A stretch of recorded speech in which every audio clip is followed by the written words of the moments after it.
So the new DT770 Pro X has one feature you've all been asking for, a detachable cable. I'll make this simple. If you're in the market for a DT770, get these because they have the classic 770 sound, and for a little more money, you get a better product in a few ways. Beyerdynamic makes great headphones for music studios. The original DT770 is a classic. It's been around for years. The clarity makes mixing and picking out problems in your mix so easy. Then these came along and I upgraded to them. The 700 Pro X. New driver, premium build, balanced sound, replaceable cable, headband, ear cups, a bit expensive, but worth it for some of you. And now there's this, the 770 Pro X.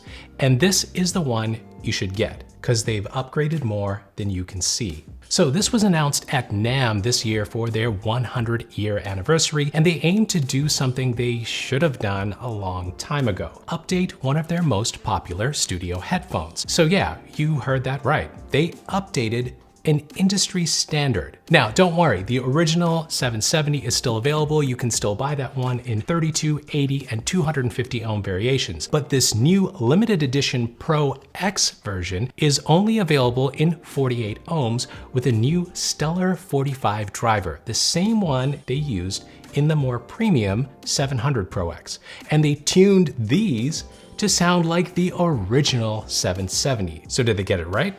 Let's find out. In this video, I'm going to compare the sound of all three of these headphones, and I'll share the differences to help you decide which one is right for you and why most of you should buy this one. If you're new around here, I'm Sanjay. I have lots of videos about music production and studio gear. Consider subscribing if you haven't already. So let's talk price because there's a huge difference, right? Well, not really. Not between the original DT770 and the limited edition 770 Pro X. The original costs $169 at the time of this video. The new limited edition 770 is $199, a $30 difference. The 700 Pro X is $269, quite a bit more. Now, let's compare the two 770 models since they're so close in price, and then I'll get to the 700s that add some features. Now, I have two versions of the original 770 here, the 250 and the 80 ohm versions. Now, I need to address something before we go further, something you may have noticed. This is my original 770 250 ohm. I've had it for a few years now. The cable on this is aftermarket. This is not how it comes in the box, and this is actually important to this video. You see, the original cable was chewed up by my dog, and my cousin replaced it with this nice removable cable. This is not an easy thing to do, and I don't recommend it for the average person. So yeah, that new detachable cable on the Pro X is really helpful and may save you some money. You have a real-life testimonial right here. So, differences. The original 770s come in three variations: 32 ohms, 80 ohms, and 250 ohms. So why the variations? Well, the 250 ohm version provides the highest level of clarity, less distortion, but also the lowest volume. Basically, the higher the ohms or impedance of a headphone, the more voltage they require to sound loud enough. So if you're listening with a mobile device or if you plug them straight into your laptop, a lower ohm rating may be best because you'll get a decent volume range.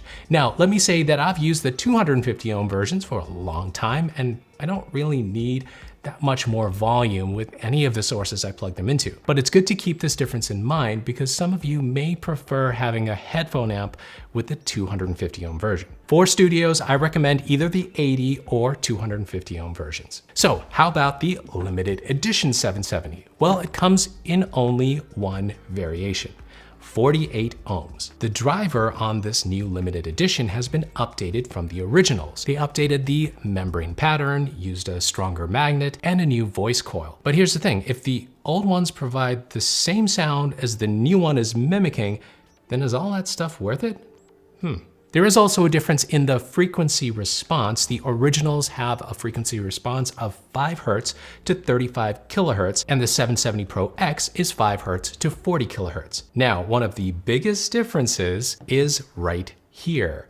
The 770 Pro X has a detachable cable, and this is something many of you have been asking for on the original 770, but Beyerdynamic waited until this limited edition to give it to us. I mean, they just need to make this standard on all 770s. There's also a difference in cables. The 32, 80 ohm, and the new limited edition headphones all come with straight cables, and the 250 ohm version comes with a coiled cable. Many of you prefer the straight cable, so you may really like the 80 ohm version I have right here. But how do they sound? Which is better? When I tested the 770 and 770 Pro X side by side, I found that they sound pretty much identical. The soundstage and crispy highs that are a hallmark of the 770s are there. I tested the headphones with a variety of sources and music types.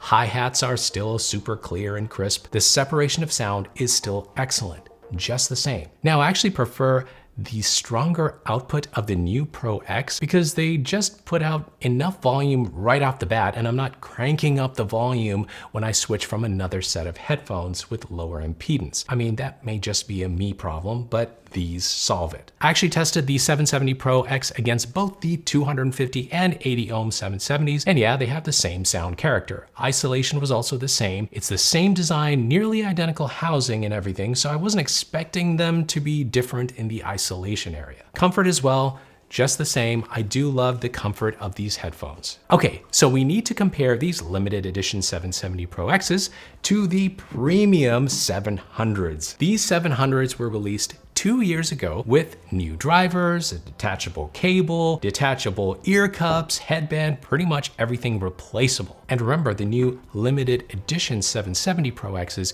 use the same driver as the 700s, but just tuned differently. So let's compare the sound next. But before we do that, if you're writing songs and producing music at home, you should share them with the world. It's super easy to get your music out there using DistroKid, the sponsor of today's video. DistroKid lets you upload your music to Spotify, Apple Music, YouTube Music, Pandora, pretty much everywhere. Best of all, they make it really easy. Just upload your tracks and some artwork and they do the rest. DistroKid also collects earnings for you when your listeners play or purchase your music. And they help you market your music with tools built right in. A hyperfollow page lets you share your latest music with your friends on Facebook or pretty much anywhere you can share a link. And they can easily follow you to get notified of your upcoming releases. I've actually created 2 dedicated videos on DistroKid to give you all the details and the features you don't want to miss. You can watch that video right here. Check out those videos, and if you're ready to sign up, I'll include a link in the video description that will give you 7% off your first year of membership. Okay, back to the 700 Pro X comparison. By the way, these two have the same frequency response from 5 Hz to 40 kHz. Now, there are lots of other differences in construction. I'll get to that in a sec, but let's talk about the sound first, since these two are supposed to be the same except for the tuning. I tested both with a variety of sources and music types, and they're different for sure, although they both have that Beyerdynamic studio sound. The limited edition Pro X's are more crisp on the high frequencies, while the 700s have a little better bass. Now let's talk about balance for a second. The 700s are not totally flat. I feel that they do accentuate the high frequencies, just like the 770s, but the 700s are more balanced, closer to being flat. Honestly, with 770s, I sometimes incorrectly overcompensate for the accentuated high frequencies in my mixes. I have to remind myself that things sound different through my monitors. Now, since I've used the 770s for a long time, I know I have to look out for this. And you'll find that learning any headphones is key. Once you learn what your headphones are putting out, you'll know how to mix accordingly. The more expensive 700s are a bit more comfortable. The cushy ear things are kind of nicer, and these have replaceable everything. You can replace the ear cups, the headband. Those are tricks that several premium headphones do, and you may really like it, but of course it comes at a premium price. Now, all the 770s have a detachable headband. It's kind of wearing off on my oldest pair, but it's nice that they included it. Now, which one would I recommend? Like I said in the intro, if you've got the extra $30 to spare, get the new limited editions. You will save yourself a potential headache in the future if you run into a damaged cable situation. I also like that I don't need to boost the volume every time I connect them, and you might enjoy using these with a laptop or a mobile device as well. If you really want a more premium build, detachable everything, and a more balanced sound, get the 700s. But man, I have to say, if you've never experienced the sound of the original 770s.